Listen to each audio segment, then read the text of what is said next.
আমার বাবা আইছে, আমার বাবা আইছে, আমার বাবা আইছে। বাবা কেমন আছিস বাবা? কেমন আছিস? তুমি কেমন আছো? ভালো আছি আমি। আচ্ছা তুই হঠাৎ করে এসে পড়লি, আমার একটু খবর দিবি না? আমি একটু ভালো মন্দ কিছু রাইন্দা রাখতাম তোর লাগি। এই যে ভালো মন্দ যে কিছু রানবা, হ্যাঁ। এই জন্যই খবর দিই নাই। তোর শরীর ভালো? একটু খারাপ হইলো, আমি ভালো। আমি তোর দিকে তো আমি অনেক অনেক ভালো হয়ে গেছি বাবা, ভালো হয়ে গেছি। মা, খুশি সংবাদ। কি সংবাদ? হ্যাঁ,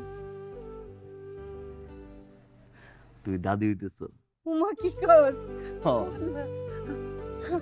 আমি দাদি হইতাছি? হ্যাঁ মা। আলহামদুলিল্লাহ, আলহামদুলিল্লাহ। আমি আমি আল্লাহর কাছে দোয়া করি, আমি যেন তাড়াতাড়ি নাতির মুখ দেখতে পারি।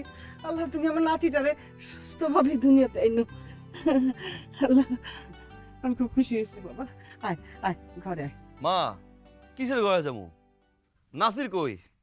জাল বাড়ি করতে কও, মাছ ধরমু। লাউ বড় হয়েছে না?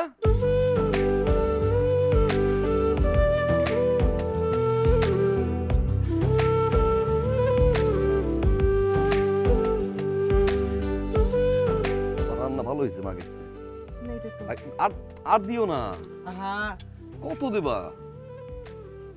কত এইটুক খাবি না তুই? হ্যাঁ, বাদ দিও না মা, বাদ দিও না। এইটুক ন তো। এত খাওয়ান যায়? এত কই দেখলি? এইটুক ভাত আর একটুখানি লাউ, তুই না পছন্দ করস। আর এইলো মাছ। আরে এইটুকু তুই খাবি না? এইটুক না খাইলে শরীর টিকবো? হ্যাঁ, দেখ তো শরীরটারে তুই কেমন কাঠ বানায় রাখছস, তোর দিকে তো চাউনি যায় না। আর এই যে মুখটা, মুখটা হয়েছে একটুখানি। এই যে দেখ চোখে নিচে তোর কালি পড়ে গেছে গা। আচ্ছা তুই কি ঠিক মতো ঘুমাস? গোসলও তো করস না ঠিক মতো, আবার হাসে। একটু থাকতে যে ডায়লগ গুলো মারছো, এখন একই ডায়লগ। এটা হাক মিস করন যায় না?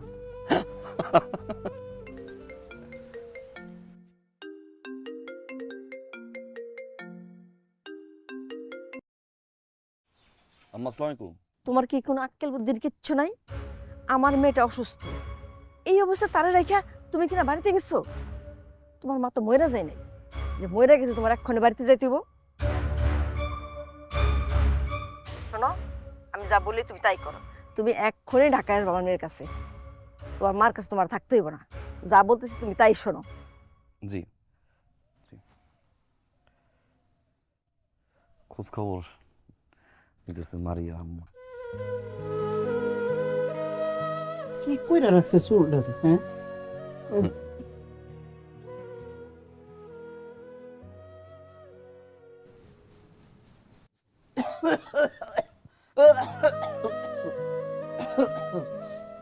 তোমার কাশি এখনো ভালো হয় না?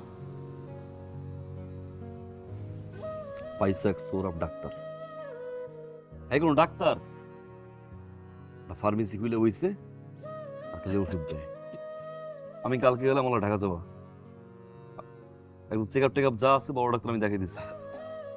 আরে এমন কিছু হয় নাই, ভালো হয়ে যাবো আমি। আর ওই তুই ঢাকা যাওয়ার কথা কস, আমার ঢাকা যাইতে ভালো লাগে না। আমি ওইখানে গেলে আরো অসুস্থ আম্মা হয়ে যাবো। 2টা দিন থাকো, 2 দিন চেক আপটা করাও, ডাক্তারটা দেখাও, তারপর আসো।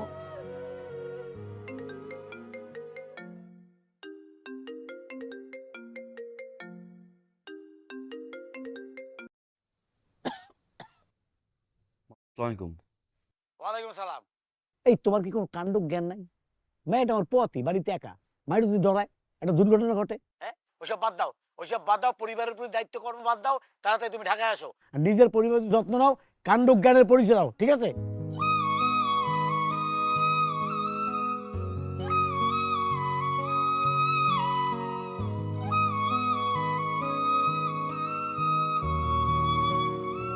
বাবা, আমি কই কি, তুই শহরে যা, আমার কথা চিন্তা করিস না।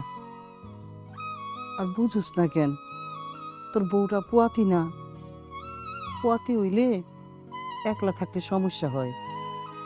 আর সারা জীবন গ্রামে কাটাইছি, ওর শহরে গেছে এই অবস্থায়, ও তো সাথে একজন থাকুনের দরকার আছে না? তুই স্বামী তার, তুই থাকলে তার লাগি ভালো হইব। তার কাছে যা বাবা, যা। আর শহরের এত বড় বাড়িতে এই এই পুয়াতি বউটা থাকবো কেমনে কত দেখিস।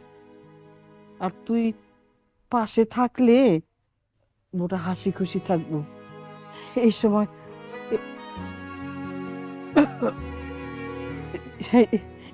এই সময় বোর হাসি খুশি থাকুনটা খুব দরকার। আমার কোনো সমস্যা হইব না বাবা। জি আম্মা, আপনার কিছু বলতে হবে না, আমি রওনা করছি। সে কি হলুদ এতটুকুই? রাঁধুনি হলুদের গুঁড়া মানে পুরোটাই হলুদ, অন্য কিছু নেই। খোলা মশলায় রঙের পাশাপাশি থাকতে পারে ধুলা আর স্বাস্থ্যের জন্য ক্ষতিকারক সীসাও। রাঁধুনিতে থাকলে দুটি লাভ, মশলা খাঁটি, স্বাস্থ্য ঠিক।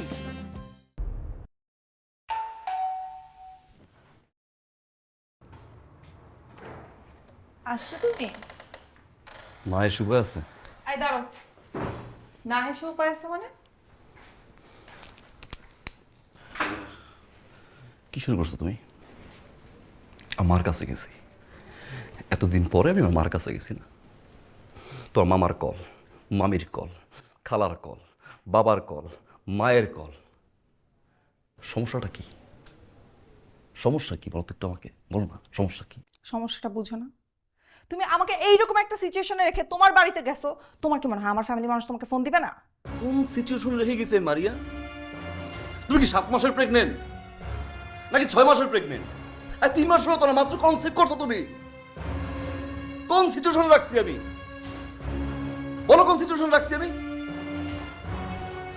বলো না আমি কি সিচুয়েশন তোমাকে রাখছি, বলো না একটু শুনি। যা বলছো তাই তো করছি না? ঢাকায় বাসা নিতে বলছো, নিছি আমি।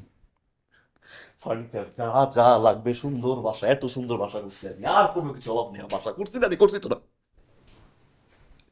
তো মামা আসছে, মামি আসছে, বাবা আসছে, আমার কোনো আপত্তি নেই কিন্তু এতে। আমার মা আসছে,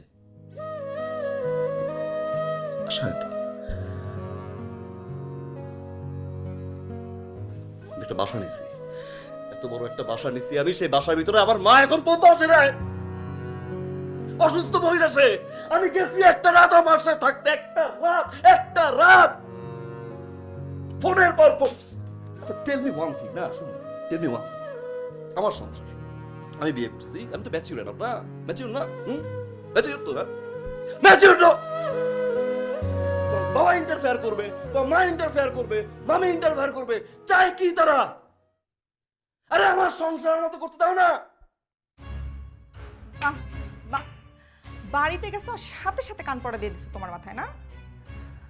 আল্লাহই জানে অসুস্থ নাকি অভিনয়। ভান ধরে এক থাপ্পড় দিয়ে দাঁত চক ফেলে দিই, মানে একটু উল্টো কথা বলছি, অনেক সহ্য করছি। কেন সহ্য করছি জানো? আমি এতদিন ওয়েট করছি এই জন্য যে ম্যাচুরিটি একদিন হবে, আল্লাহ বুঝ দিবে, তারপর আমার কাছে ক্ষমা চাওয়া, শাশুড়ি হিসাবে তার ছেলের কাছ থেকে প্রপার সম্মানটা পাবে সে। তোমার মতো মেয়ে দিন চেঞ্জ হবে। এই যাও, বলো যাও। আমি না তোমার সাথে আর সংসার করতে চাই না। যেই ছেলে মায়ের কথায় চামারের মতো আচরণ করে তার সাথে অ্যাটলিস্ট থাকতে চাই না। আরে থাইকো না তুমি, যাও থাইকো না। ফ্যামিলির তো শিক্ষা নাই, মায়ের তো শিক্ষা নাই। আমি তো মার আম্মা, একটা রাত আমি ঘুমাইতে পারি।